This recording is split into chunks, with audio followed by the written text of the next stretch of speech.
Okay, be honest with me. How many times did you use AI in your marketing today? If I was being honest, I probably have used it at least 3 times today.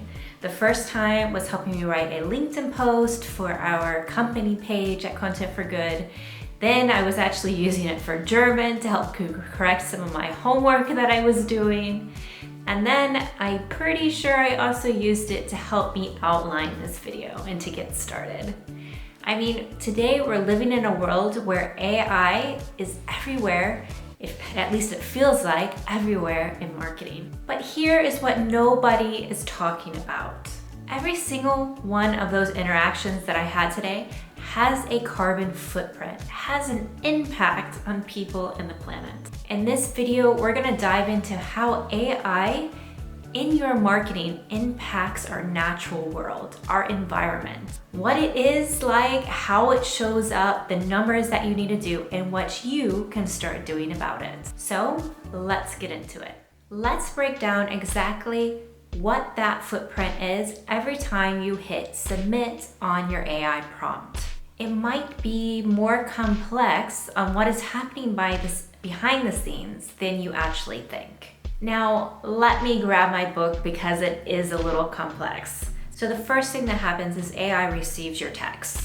It receives it, it analyzes it, and then it creates a response that is then going to send to a server. And that server could be right next door or it can be in another country. That text is then broken down into tokens. AI considers the prompt with context and how you're creating that response. The AI then assigns it a weight to help understand what the relevance of that general word or phrase or prompt that you're trying to create.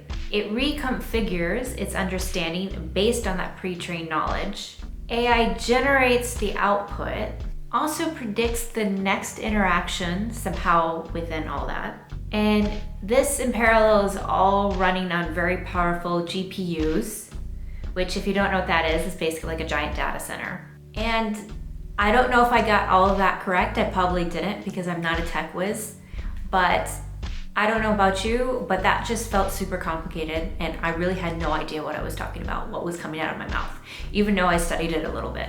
So just imagine all this complexity that you're doing is taking seconds, which to be honest is a huge technological marvel, like the fact that we can do this.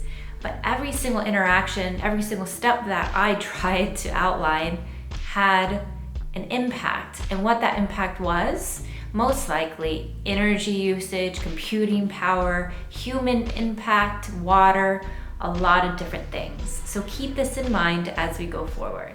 For about every 50 inquiries that you make with your LLM, your AI Claude, for example, about 500 milliliters or 17 ounces of water is used. That's about the equivalent to 1 water bottle. So every time, and think about how many tasks you actually do in your AI tool every day.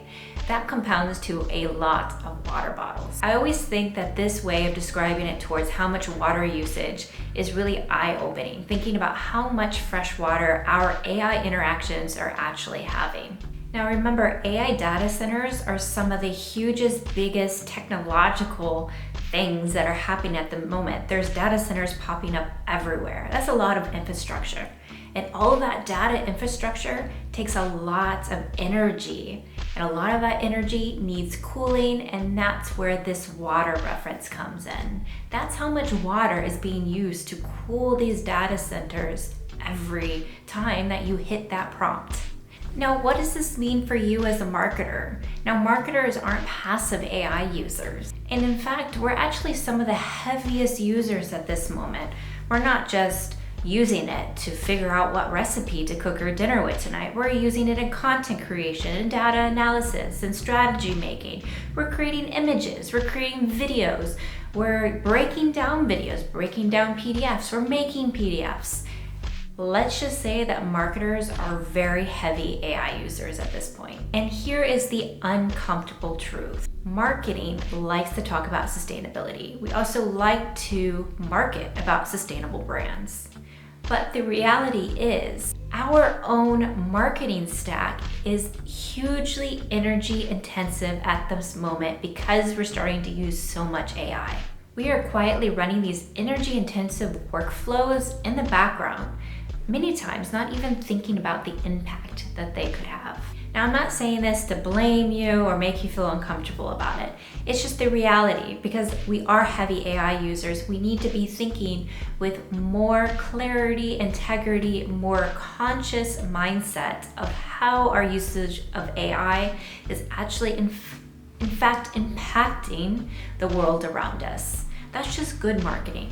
So stop for a second. I'm gonna make you feel a little bit better about all this, because it might be feeling like I'm really hounding marketing, but I'm actually not, because there's actually many things that we did that I've already laid out in this video, different marketing activities that have different levels of impact. And the fact is, not all AI tasks that we do in marketing is created equal. From creating a 2,000-word blog article to proofing the same article to creating an image or a video from scratch. Now remember, running these prompts that are energy intensive with a lot of weight, doing these type of activities compounds hugely.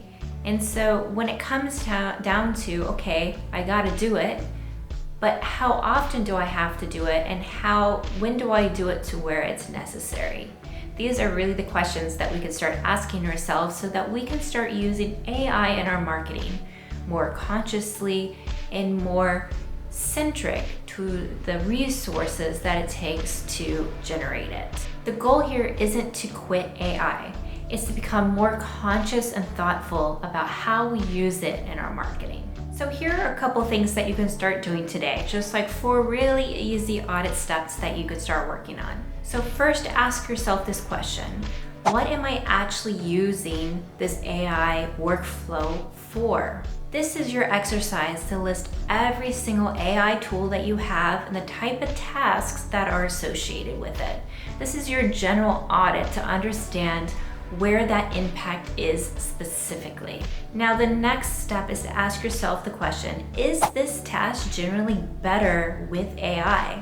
Because let's be honest, there's a lot of things that a lot of people are doing with AI that really our human brains could do probably a bit faster and definitely better. Are we using AI processes and workflows out of convenience, out of boredom, out of laziness?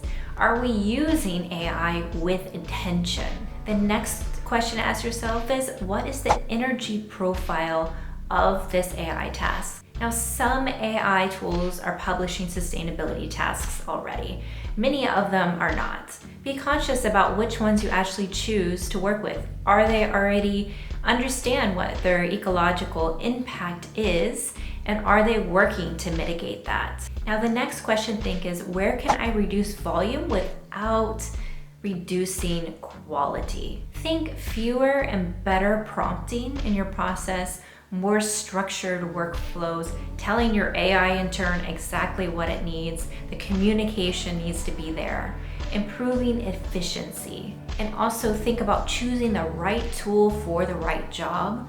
Not all basic research questions or questions that you have, okay, how are mountains made, for example, needs to be used with high computing AI tools like Claude or ChatGPT.